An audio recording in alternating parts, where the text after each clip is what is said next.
بسم اللہ الرحمن الرحیم۔ مدینہ منورہ میں حضور اکرم صلی اللہ علیہ وسلم کی آمد کے حوالے سے ممتاز عالم دین مولانا محمد ادریس کاندھلوی رحمۃ اللہ علیہ نے اپنی مشہور معروف کتاب سیرت مصطفیٰ میں ایک منفرد واقعہ صحیح روایات کے ساتھ درج کیا ہے۔ سینکڑوں سال پہلے یمن کا بادشاہ تبا مدینے کے علاقے سے گزرا۔ اس کے ساتھ تورات کے 400 کے قریب علماء تھے۔ روایات میں ہے کہ تبا ایک مرد صالح تھا، اور انتم خیر قوم تبا کی تفسیر میں بعض صحابہ کرام اور تابعین نے یہ بات درج کی ہے۔ بادشاہ سے جو ہے علماء نے کہا کہ ہمیں یہاں رہنے کی اجازت دی جائے۔ بادشاہ نے کہا اس کی وجہ کیا ہے؟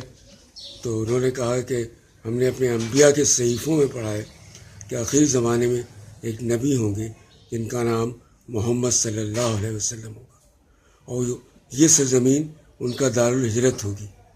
بادشاہ نے سب کو قیام کی اجازت دی، سب کو الگ الگ مکانات بنا کے دیے، اور ایک مکان خاص طور پر رسول اللہ صلی اللہ علیہ وسلم کے لیے بنایا۔ اس میں حضرت ابو ایوب انصاری کے آباء و اجداد مقیم تھے۔ جب نبی کریم ہجرت فرما کے تشریف لائے، انہوں نے اسی مکان میں قیام فرمایا۔ بعض روایات میں ہے کہ شاہ طبا نے رسول اللہ کے نام ایک خط بھی لکھا تھا، جس میں یہ گواہی دی تھی کہ محمد صلی اللہ علیہ وسلم اللہ کے رسول ہیں، اور اس نے لکھا تھا کہ اگر میں زندہ رہا تو ان کا مددگار بنوں گا، اور ان کے دشمنوں سے جہاد کروں گا، اور ان کا دل کا ہر غم دور کر دوں گا۔